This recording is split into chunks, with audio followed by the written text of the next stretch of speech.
Hello everyone. So hope you all are doing good. So today I am here with you all to share 11 extremely common grammar mistakes that you should avoid. The first one is apostrophes. You can see there are two sentences which are almost same but with a minimum change in each of them. So one is wrong, another is right.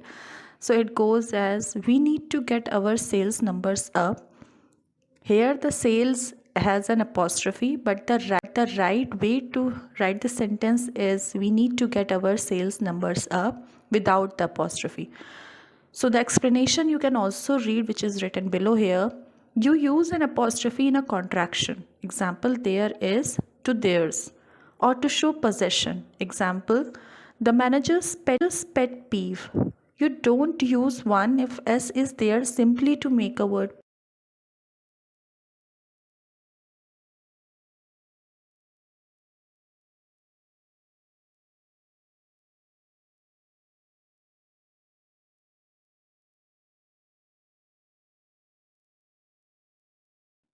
So the second common mistakes which people do is using every day not correctly at their respective places. So you can see there are two set of sentences here. One is wrong, another is right. The wrong one is he starts work every day at 8 a.m. The right one is he starts work every day at 8 a.m.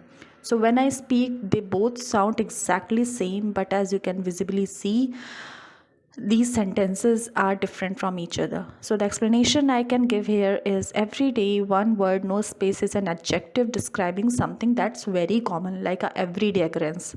For example, everyday meal, everyday clothes. And the next one is every day with a space in between is a adverbial phrase. That means each day. For example, I go for a walk each day. I go for a walk every day. I start my work every day at 9 a.m. So, something which is referring to each day, each particular day. In that case, you have to use a space in between. If something which is very common, like a ordinary activity which is happening every day, then you can use every day without the space.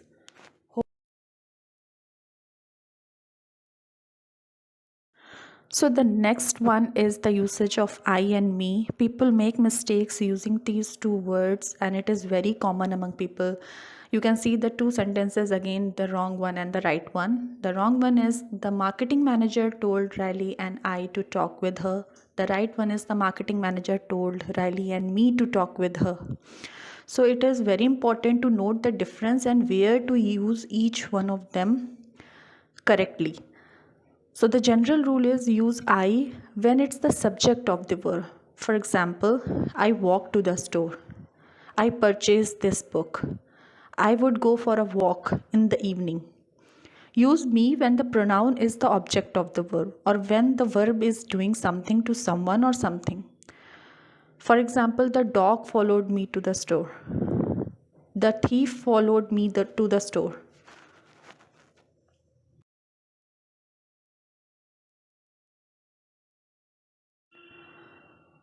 Another common mistake which people do is using its and its with an apostrophe. Both are very similar and it is very common to make mistakes while using them. You can see the wrong and right sentence again here. The company just celebrated its 8th year since it went public. So it has an apostrophe, but the right one is the company just celebrated its 8th year since it went public.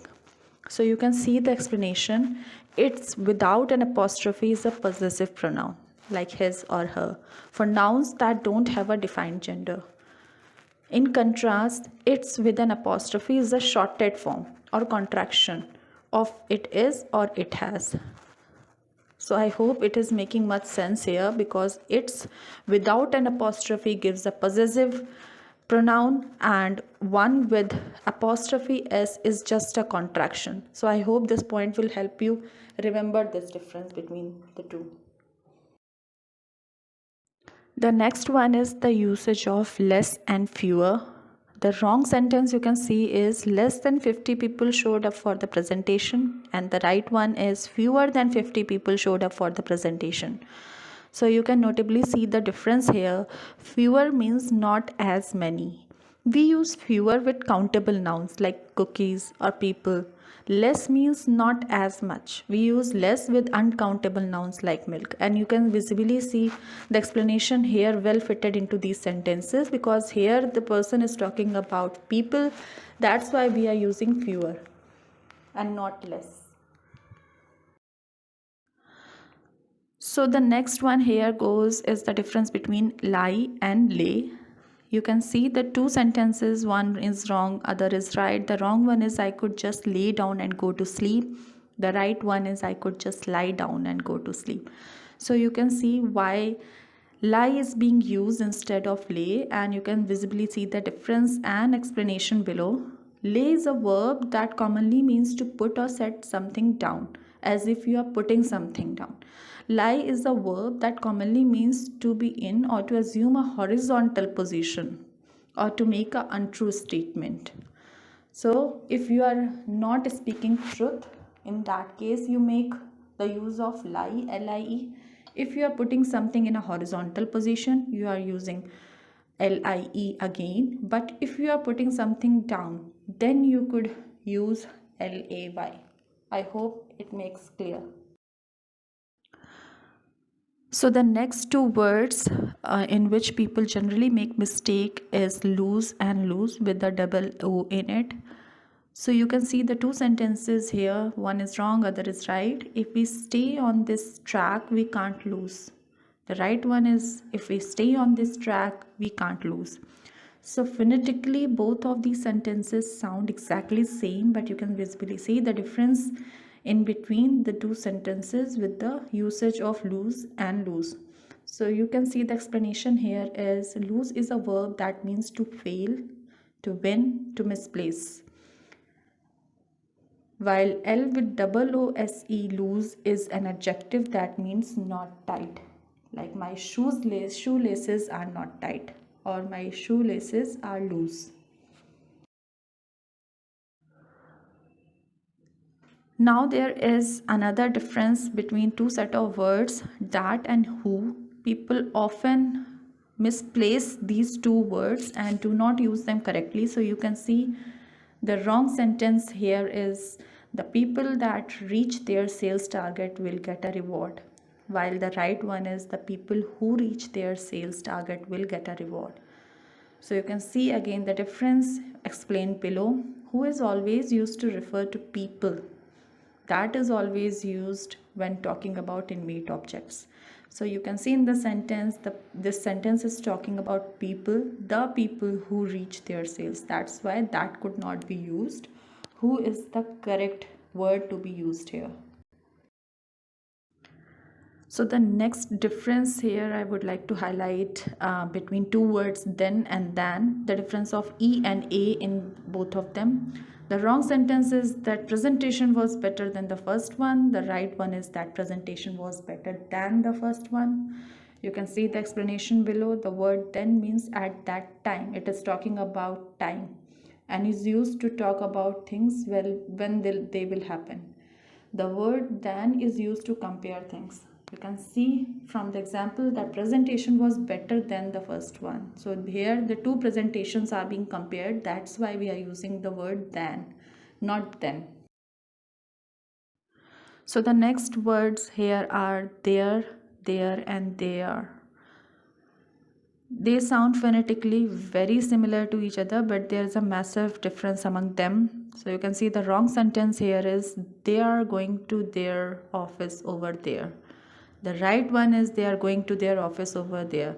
So while I speak, it sounds confusing, but let me explain the usage of these three words and how to correctly place them in a sentence. There means in at that place and is used to talk about a specific location, a particular place. There indicates ownership and is a possessive form of they. They are means they are and is a contraction similar to you are for you are. So if I summarize, there means place, which is THERE. There means person or possessive form of they, like THEIR, and there with an apostrophe is a contraction of they are. So I hope I am able to explain the difference here correctly. So the last word is the difference between your and you are with an apostrophe. So you can see the wrong sentence here is you are my favorite supervisor, while the right one is you are my favorite supervisor with an apostrophe. So a bit about these two I have explained in the last example, and you can see the explanation below when to use which of them. Your is a possessive adjective that is used to describe something as belonging to you. Like, this is your house, this is your book. You are with an apostrophe is a contraction of you are. So if you prefer writing you are separately, that's fine. If you want to write the contraction with an apostrophe, that's also correct. But I hope I was able to help you know the difference between commonly used words which can be misplaced with one another. Thank you. Thanks for watching. If you liked this video, please watch out my other videos as well, as you would find that content helpful. Make sure to subscribe, like and comment for more. Thank you.